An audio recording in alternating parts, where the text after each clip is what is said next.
Congratulations to all of you. And I just, first of all, want to congratulate you for even getting through the script. Who was the most freaked out after reading it for the first time? I felt exhilarated when I read it. Yeah, I and, loved it.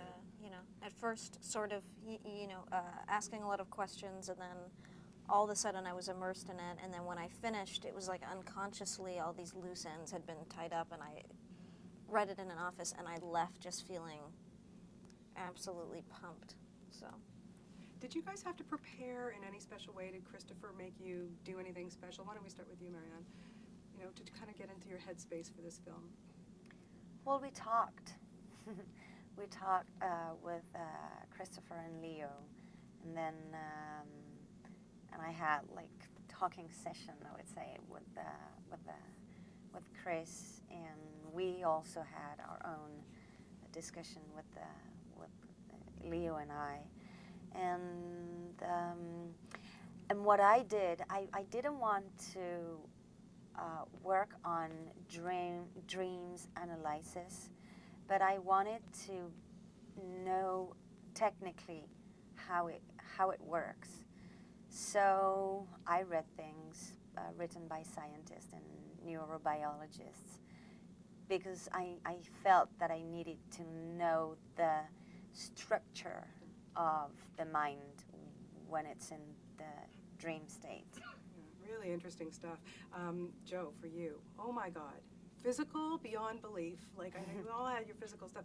How did you get through that zero gravity stuff?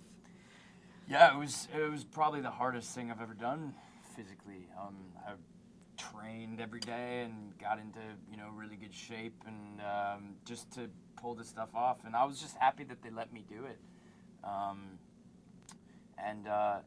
And it was just really fun. Because it was all real. Like, the floor really was spinning out from under my feet. They built this enormous corridor, I mean, the size of city blocks, that rotated 360 degrees.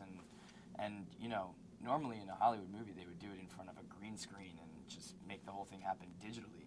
But Chris Nolan likes to do stuff for real, and I think that's part of why his movies are so great. Yeah, well, let's talk about Chris Nolan, because there's not that many directors who could pull off something like this. It's just spectacular. You just want to go back and watch it 50 more times, because I'm sure I missed a lot the first time I saw it.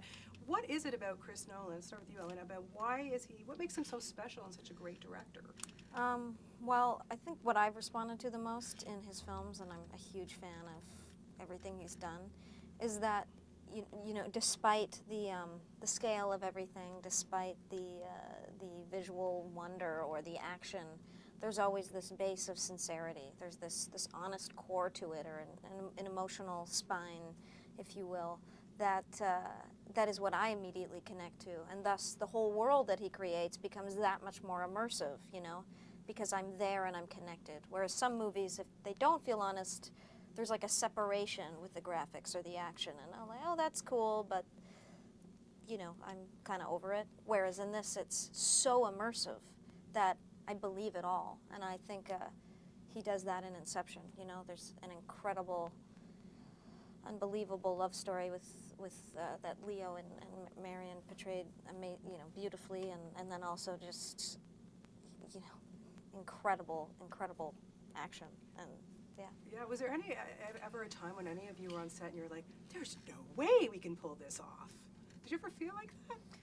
I think when you trust a director and when you enter his world and his vision of the world, you don't question. I mean, sometimes it happens and you just want to go home and never go back on set. But on this one, it really didn't. And Chris was like a guide. He opened the door of a very original world, a concept, and he welcomed us in. He gave us some keys, but not all the keys, and then in order to really to take us in a very special place, and it was a real experience, actually. I can just imagine. Why do you think dreams make such great fodder for a movie? I mean, my God, who can't relate to this, and on some level?